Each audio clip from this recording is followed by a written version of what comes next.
Straight Talk with your host Reggie B. Come on, let's all join in. Free your voice, it's your choice, alright here. Oh, Simply Straight Talk. Welcome to the Simply Straight Talk Show, a podcast about real life with real talk. Each week, we deliver the best hard-hitting conversations on topics that affect you and me every day on this journey called life. Now, here's your host, Reggie Maddox. Hey, everybody, and welcome to another episode of the Simply Straight Talk Show. We are in season 10. This is your man, Reggie. I just want to thank everybody for your continued support. Listen, it's been a good little break. Oh, but you know what? The show is back, baby. We back. We got some more great topics for you. So I hope you guys are going to continue to enjoy the great topics, continue to stick with us. And I hope you really are enjoying what's coming for you up in the next couple of weeks. So thank you guys for sticking through. Definitely got all the messages, all the DMs, a lot of questions. So all the love is much appreciated. But let's go and jump into today's topic. But today, we kind of want to ask a question with our topic. Will hard times make a person do dreadful things? Now, you know that the pandemic is still going, but things are sort of lightened up in a lot of areas. But one of the things that I've noticed is that a lot of things are going on, which are a lot more violent, a lot more robberies. It's just a lot of things are taking place. And you can really see that people are kind of going through some things, so it just kind of made me ask the question, does hard times make a person do dreadful things? And I'm going to answer the question straight off the bat from my personal opinion. I would say, yes, it does. But everybody responds in a different way, in a different fashion, because the thing about it is, when you start talking about people going through hard times, you got to consider that you can't just start labeling people and start mocking people and start, berating and insulting people because of what they do during a hard time. Because often you don't understand every step they've taken before they reach that point to where that wall gives inside their mind and they come to the conclusion that this is my only answer. This is the only thing I can do to resolve this issue. So that is why you got to ask yourself, will hard times make a person do dreadful things? You may know somebody that has done something, but what put them in that position or got them to that point to where they started doing things that you really felt was out of character for them? You really felt like, this is not the person I knew. I've known you for years. Why would you do this? Why would you turn to this route? And honestly, we all have it in us, that capability, that ability to turn to a dreadful act in a time when we are going through something, when we are struggling. And a lot of times when this is taking place, many of us sort of disregard another person's pain. We really don't take into account everything they tried to remedy their situation, everything they've done to try to come to a resolution before they gotten to the point to where they at right now. And a lot of times, when a person encounters hard times, they've been struggling for a while, they don't see a way out, they can't figure out how the end of the road is, they don't see any sunlight, things are just not getting better. And when they reach the point in their mind, which we're going to talk about later, when a person actually comes to the conclusion that this is it cannot get better, I cannot make it better. That's when a person may feel like, I have to feed my family, so I got to start stealing. I may have to rob somebody to pay bills. I may have to start selling drugs because I need money right now. And nobody's trying to hear me when I say that my job is not hiring. I just got laid off. I've been out of work for 5-6 months, almost a year. My family's falling apart. I'm losing everything and I can't get any help. That's the situation for somebody. That's the circumstances. For other people, They may become more aggressive and violent towards family and friends. And oftentimes they will act out on the people that's closest to them. And it's not acting out of hate. It's out of frustration because every day they may be coming home or seeing or dealing with that one person that they know that they're failing. Now, I'm not condoning this type of behavior. I'm not saying this type of behavior is okay. But sometimes people mentally will confuse love, and that love becomes anger with the people that's closest to them that they're supposed to be protecting. They're supposed to be helping. And because they don't have an answer, they don't have a solution, they're looking at this person every day, and this person could be trying to push them or motivate them, or this person could just feel like, what are we going to do? This person is constantly asking them, how are we going to fix this? What are we going to do? We need answers. We need answers. When that person doesn't have no answer, they don't see love. They see a pestilence, and they treat that person as a pestilence. And it's because they have become so insecure about themselves and their own life that they don't know how to channel that energy. They don't know how to release it. So they're releasing it in a negative way towards the people that's closest to them, the ones they're supposed to love and the one they're supposed to protect. They turn to alcohol. They turn to drugs. You know what I'm saying? They become self-destructive in their own way. Now, for another situation that people may encounter is when someone is going through hard times and they're struggling and they can't really seem to figure out how they're going to get their life back together, they may go back to dealing with somebody that they don't want to be with, somebody that they know is not good for them. That's why you will have men that go back and deal with women that they know have harmed them and hurt them and put them in a financial deficit.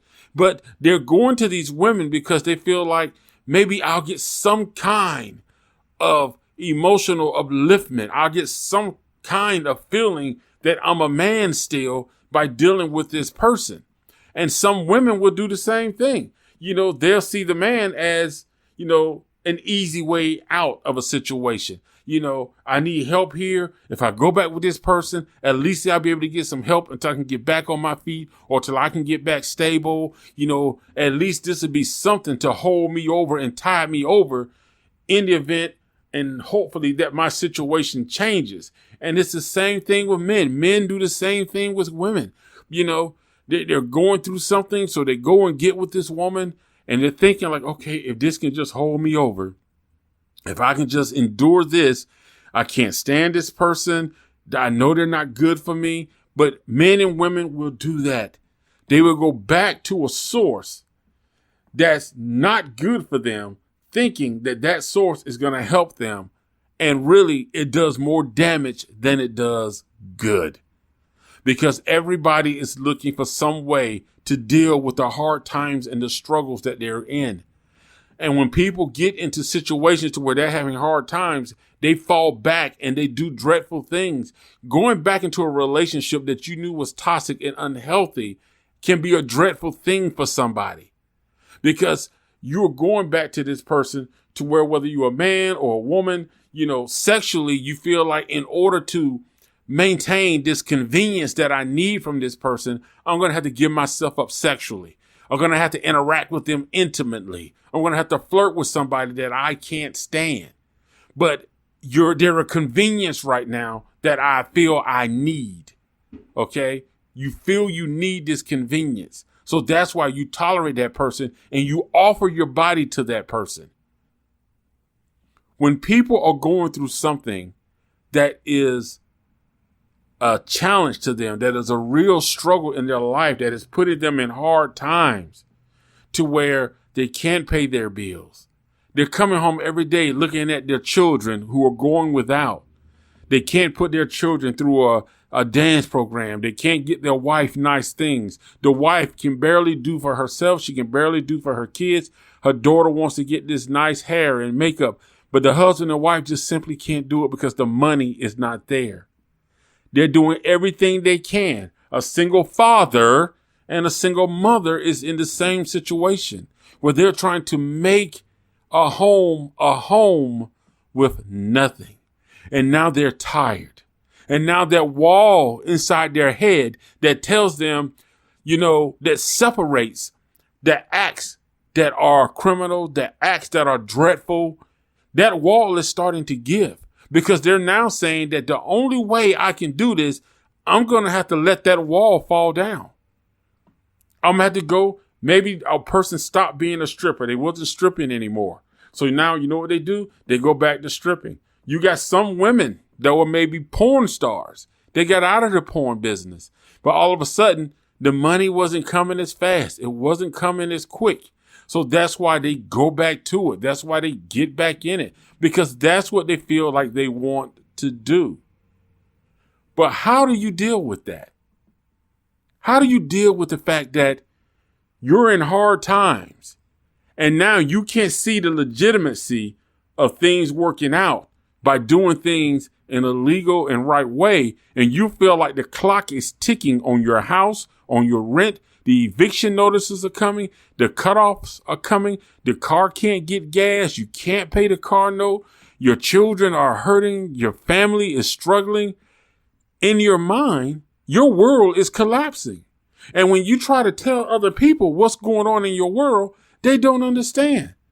People will give you the same old story. Oh, just hang in there, girl. It'll come over. Oh, it'll be all right, bro. Just deal with it. Be a man. Man up. But you have been manning up. But you've been manning up so much that you've been beaten up so much more that now you're just bruised and battered, and you simply don't feel like trying to fight it by hoping that things are going to come to pass. You're tired of wishing. You're tired of hoping. You're tired of wanting, because you're at the point now that I need this money to take care of my family. I need this money to pay these bills. I need this money. I need a job.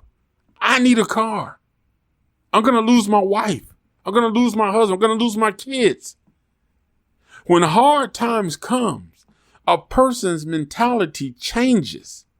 And the longer they stay in that moment of hard time, as long as they're in that fight, mentally, they're going to become tired. They're going to start to feel drained. And when they start to feel this way, it's not the same person that you knew before. Because mentally, when you get to the point where you simply can't see the end of the line, you don't see no way out. Think about a father. Let's say a guy, he got divorced. He's paying his child support. He lost his job for a year. He got another job. They put on interest on his child support. So now he owes like $20,000, $30,000 because of all the interest. Now, all of a sudden, he's working 2 jobs. Well, the second job, let's say, is only a part-time job. He's making $300-400 a week, but child support is taking $200 and some of that. So he's only making $33 or something. He's not making any money on the part-time job. He's struggling to survive because he's paying child support on both jobs. Now, this is a true story. I know a lot of people say, oh, no, they don't do that. Yes, they do. This is a guy that's having a hard time. He can't see a way out. It's like no matter how many jobs I get, even if I'm paying my child support, you get in the money every month, I get another job to kind of help me live, you take it. That puts a person in the mindset of, I can't win. I don't want to win anymore. I don't want to work a second job anymore. I don't want to do any of this stuff anymore. It's done. I'm tired. I can't deal with it anymore. I'm tired of fighting. I'm tired of struggling. And mentally, we're pushing people to the point to where people themselves simply want to give up. People themselves want nothing to do with fighting anymore. Because we live in a society now where everything is quick, fast, and in a hurry. Fame, you got to get it quick, overnight. Get on Instagram, get on YouTube. Money, get it quick. Stripping, dancing. And we live in a world where corporate America does not care about the people. They want the money. And people are tired. People are tired of struggling. They're tired of trying to make it. And you may be that person right now that's out there that's looking for answers of how to figure things out, how to get your family in a better situation, how to get your child into a college. You're trying to figure this out. You got two parents out there right now trying to figure out how to make one car work, how to make gas work. You got more people living in hotels right now. And they're arguing and bickering because one person say, I'm tired of living in a hotel. But the other person is like, this is the best we can do for right now. But I'm trying. We have to understand that when hard times and struggles come, we have to find a way to encourage ourselves. And I know people get tired of hoping for hope. But when we come back, we're going to talk about how we can help each other. Y'all stay tuned. We'll be right back with more of the Simply Straight Talk Show. We'll be back with your host, Reggie, on Simply Straight Talk. RM Viaging is a company based on life's journey and sharing life lessons with the world in the form of laughter and reflection, inspiring people to go after their dreams and not giving up on life. RM Viaging creates inspirational music and motivational speeches designed to motivate all age groups. Visit our website at www.rmviaging.com to hear samples of our music. You will also find motivational articles on our blog page titled New Life, New Mind Blog. We also have a weekly podcast hosted by Reggie called Simply Straight Talk, all on our website at www.rmviaging.com. Like what you hear so far? Make sure you never miss a show by clicking the subscribe button now. This podcast is made possible by listeners like you. Thank you for your support. Now back to the show.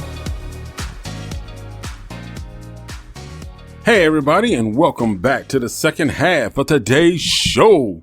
Right here on the Simply Straight Talk Show, man. Today, we are talking about, do dreadful things make a person do hard times make a person do a dreadful things? Okay, y'all get what I'm saying. Focus, Reggie. Hey, everybody, welcome back to the Simply Straight Talk Show. This is your man, Reggie Reg. Listen, we're talking about hard times. Will hard times make a person do dreadful things? You know, we talked about some of the things that a person may do when they are going through hard times for a long period of time, and they've gotten to the point to where they just don't see a way out. And it's not always easy as it may seem, especially for us who are looking in on a person's situation. When everything is fine in your house, when your relationship is going pretty good, you know, everything is calm, everything is settled, you know, it's easy for you to tell somebody, oh, just hang in there. It worked out for me. It'll work out for you. But you got to understand, your pockets ain't my pockets. Your friends ain't always my friends. The hole you came out of is not my hole. It may be the same hole, the same depth, but if my hole is in California and your hole is in Georgia, your hole may have a lot more tree stumps and rocks. Mine may just be water and muddy on the edges. So there's nothing as easy for me to grip to get out of my hole. You don't know my storm. You could have climbed out of your hole on a sunny day and a mild winter. I could be having hurricanes and tornadoes and thunderstorms in my area. So you got to be mindful about that before we're so quick to just brush people off and tell them it's going to be okay. But let's turn this around. Let's talk about what we can do to help people who may be in a situation to where they feel like they just don't see a way out. First thing we need to do, because if you're going to call yourself a friend, if you're going to call yourself family for somebody, listen, you got to pay attention to the people that are around you, the people you say you care about. You need to pay attention to them. Don't just blow people off as, oh, they're always happy, they're fine. Oh, they act like that today, they'll be fine tomorrow.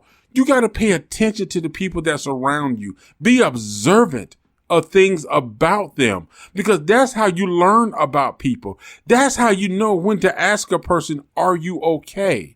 hey, do you want to talk? You know, you listen and pay attention. And that brings me to my next one. You know, a lot of times when we do listen and a person does tell us that, hey, you know, I feel like I'm going through this, or I'm feeling this. I'm drowning. I just don't see a way out. I'm hurting. You know, if you can't help them, okay, talk to them.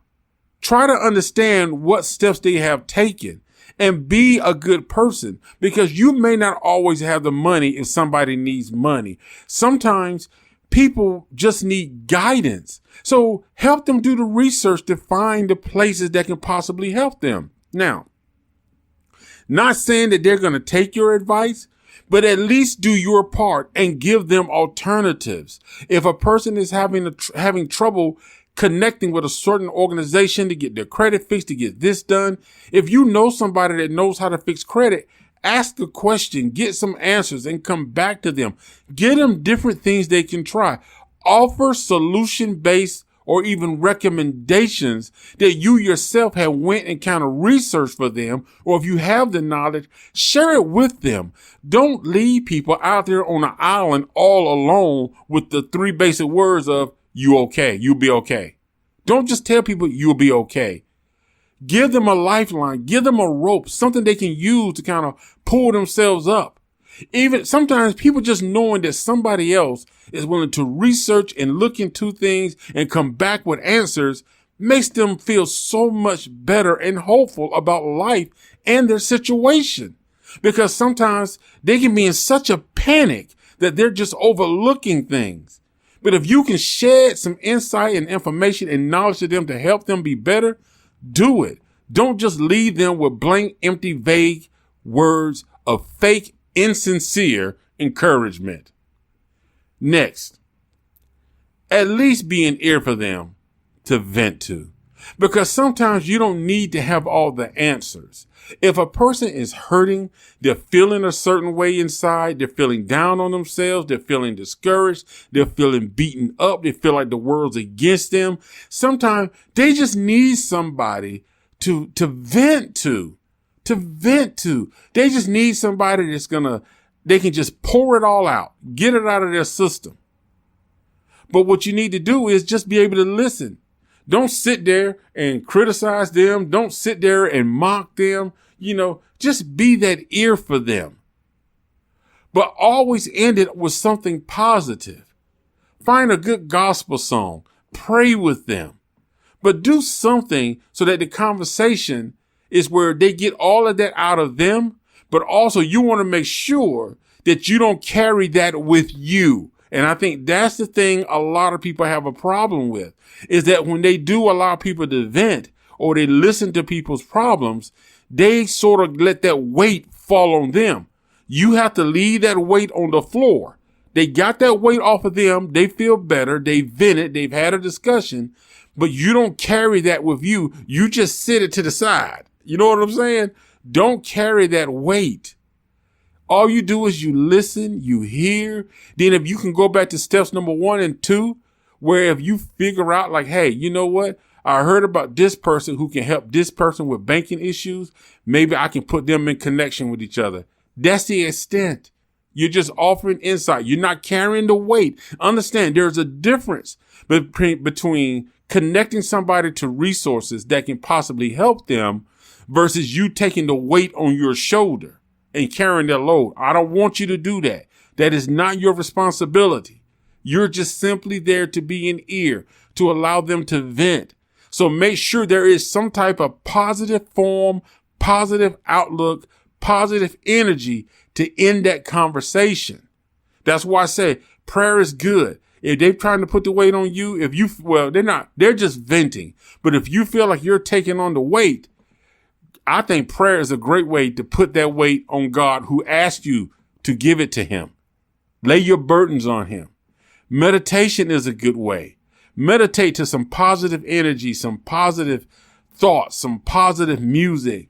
Find something, because you're going to need, anytime you're engaging with people and somebody has a real negative aspect on life right now because they're going through some things, you got to make sure that you have a positive outlook on your side that's going to help you and help them. But importantly, don't leave yourself out of the positive outlook for helping yourself. Next, watch for abnormal changes in their behavior and beliefs. This is so crucial, and I think a lot of people overlook it.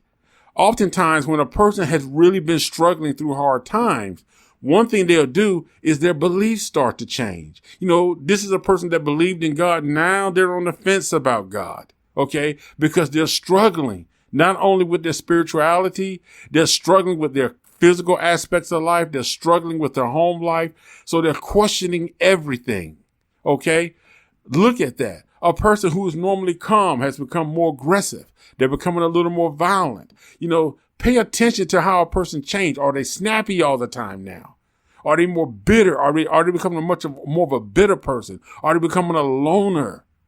Are they somebody that's sort of distancing themselves from everybody? Is it somebody who used to do their job and then go home, but now they're totally engrossed in their work?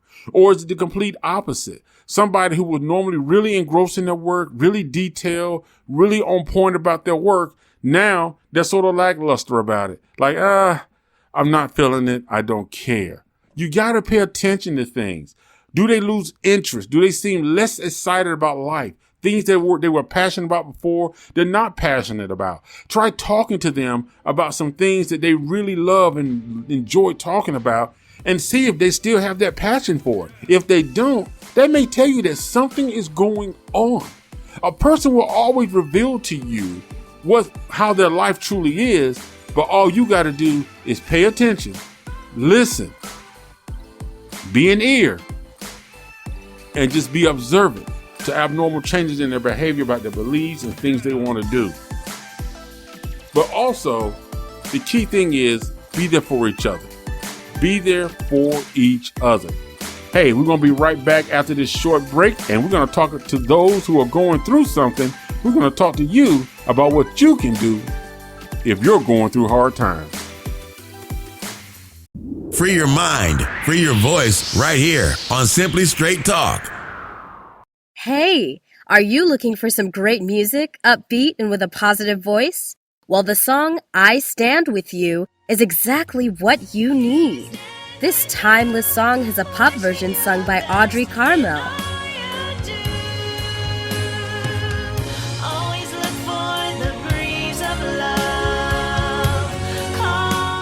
And a reggae version sung by General Steele, now known as Revelation. Now I know some days you may feel blue, Lord.